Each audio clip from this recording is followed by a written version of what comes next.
The ruined kingdom of Hyrule is home to some of the most fascinating ruins. The fallen Akala Citadel, the resistant walls of Fort Hayteno, Hyrule Castle itself, and many more from times long ago. Exploring and theorizing on these ruins is definitely one of the most interesting topics to cover in Breath of the Wild in my opinion. We are literally playing within a lost kingdom that was destroyed a century ago. Some ruins are more self-explanatory than others, such as Hyrule Castle, but others aren't exactly explained to us at all in or out with the game, leaving us to inspect, research, and put pieces of information together to come to our own conclusions. For example, the Coliseum Ruins. Most fans generally consider this to have once been a place of entertainment for the people of Hyrule, watching staged or planned battles, but I believe that this conclusion is false, and that the true purpose of the Coliseum is very different. Without further ado, be sure to go and grab yourself a snack or a drink and send them in to get featured right here, and let's now discuss what I believe is the true purpose of the Coliseum in Breath of the Wild.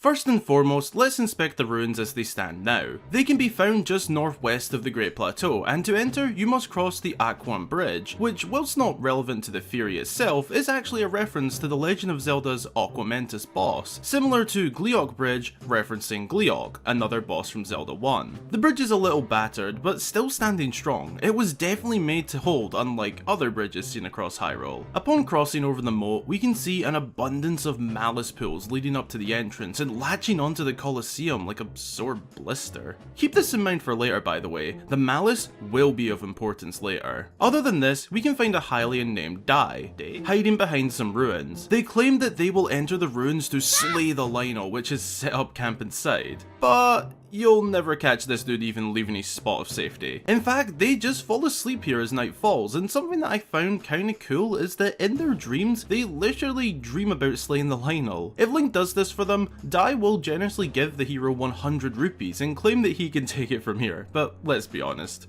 No, you can't. Upon entering the Colosseum, we are met by this grand entrance, which presumably 100 years ago had some sort of gate in the way, and if not, then I'd assume there were guarded barriers on either end of the bridge, as that is the only way to reach here. When you enter, you will be met by a Lionel of a varying type depending on how many divine beasts you have freed, along with enemies on each level with varying weapons, also depending on the divine beasts. For the sake of the video going forward, I will have killed them, so I don't have to suffer aerial bombardment from the Lionel.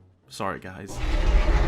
On the inside, something that you will instantly feel is the openness of the ground floor. There is a lot of space to work with here, and that's not including the space consumed by malice. There are 5 levels total, including the ground level. The first 3 upper levels can be accessed by stairs, but the 5th is actually inaccessible now. Wherever the staircase to reach here was has now been destroyed. I assume it was here, in the middle, as this wall appears to have suffered heavy damage. The overall build and design of this place is breathtaking, but not conventional. You see, when you hear the word Colosseum, you'd normally think of your typical Roman Colosseum or what have you. These battle arenas usually have seats and cave inwards for people to watch in, but this Colosseum is very linear in its rise, begging the question of how people could have actually watched from even a semi-decent view unless they were on the very edge. In fact, now that we are talking about it, there doesn't even seem to be any remains of a barrier of sorts to, you know, prevent people from taking a 50-foot drop. These levels couldn't have been for your average viewing, but we'll get to that soon. This is basically the Colosseum, but what is the true purpose I was hinting at? Why do I believe the purpose is completely different from the general presumption? Well, now that we've inspected the area so that everyone watching has a good idea of the ruins, let's go over some general conclusions and possibilities and why I believe they are false, leading to what I believe is the truth. Okay, so as I mentioned during the intro of this video, the general consensus is that the Colosseum was used for entertainment purposes, i.e. the people of Hyrule would come here to watch battles, either staged or full-blooded. And with fairish reason this is believed. We know Colosseums in real life were usually for this purpose. You'd typically get gladiator versus gladiator, 2 strong fighters going to the death, or in other cases, criminals would be tossed in against heavily armoured and equipped warriors to more or less be killed, unless the 1% chance of them winning actually happens. but the main idea around that is that spectators could be present for some entertainment. I mean, I get my entertainment from watching YouTube or Disney, but sure, this works too. But something you'll notice with all of these arenas is that they all dip inwards, so that each row of spectators can see the center stage, located in the middle of the lowest level, and usually with no access to these spectating areas, no escape for the fighters or criminals. They would typically enter from a gate on the ground level wall. This Coliseum has a staircase connecting them, so that alone already goes against this. This is not your typical Coliseum. Why would they have a staircase just there? And the fact that the spectators would only really be able to see down if they were at the edge, the fact that there is no sign of barriers being here,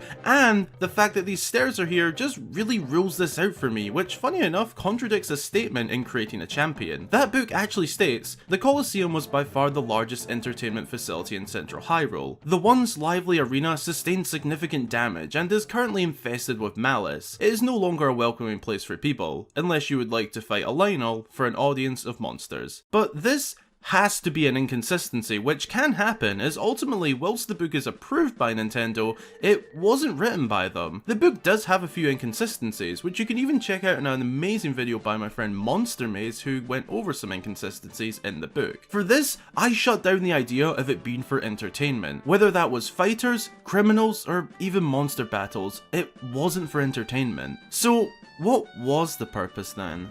Well, I believe that the Colosseum was actually for the Highland Knights of the royal family, and oh boy, allow me to explain why.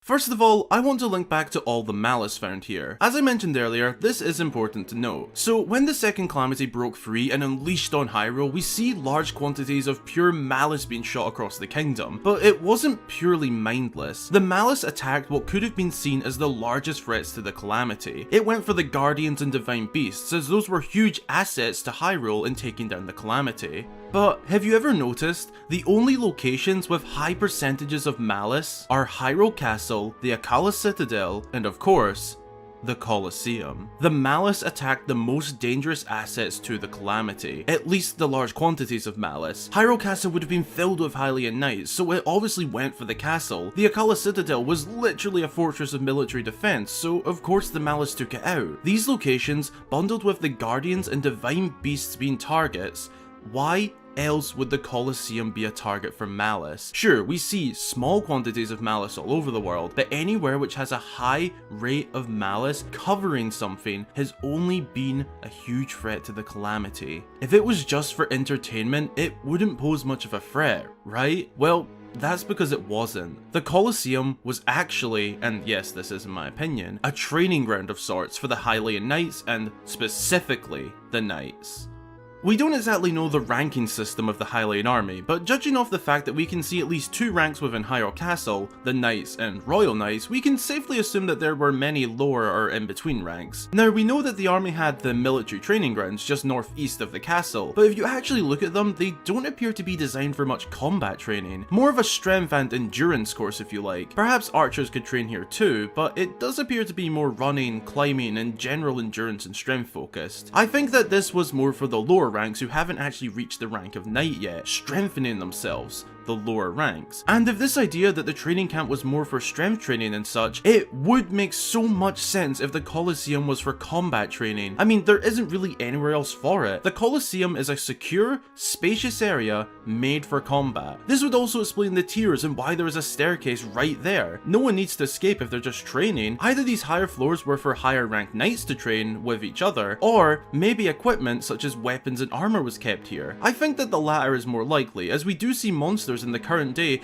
all sporting decent weapons. These could be the weapons left behind, thus making the ground floor a training floor. We actually see something like this in the opening to the first Hyrule Warriors game, and yes, I know it isn't canon, but it is a good example of how the Colosseum could have looked in action. Now, I doubt that all 4 tiers were used solely for storage, so maybe some of the knights even lived here at times. There is more than enough room for beds, and they have roofs over their heads. It would be very similar to how travelers just sleep in stables, and if knights did live here, it would also explain why the malice was so drawn to here. The large quantities of malice only hit the serious threats to Calamity Ganon. The castle, citadel, guardians, divine beasts, and going off this theory, also the Colosseum.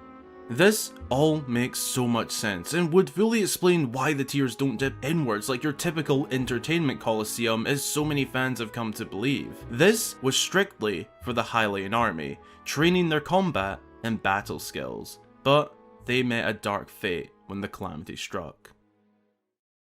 Thanks a ton for watching. I really hope you enjoyed the video, and if you did, be sure to drop a like and consider subscribing for more Zelda content. What do you think was the true purpose of the Colosseum in Breath of the Wild? Is my theory spot on, or could it be for something else such as entertainment? It's definitely one of my favourite mysterious ruins, and I'd love to hear your thoughts, so be sure to leave a comment and look out for my replies. As always, a huge heartfelt thank you goes out to all of my supporters across Patreon and YouTube. I cannot express to you enough how helpful and appreciated the support is, and a huge thank you goes to our newest supporter, Austin. If you'd like to join them here at the end of all of my videos, get yourself a shout out upon joining, and more, then consider supporting via Patreon or YouTube. Again, thanks for watching, and until the next time, I've been Hyrule Gamer.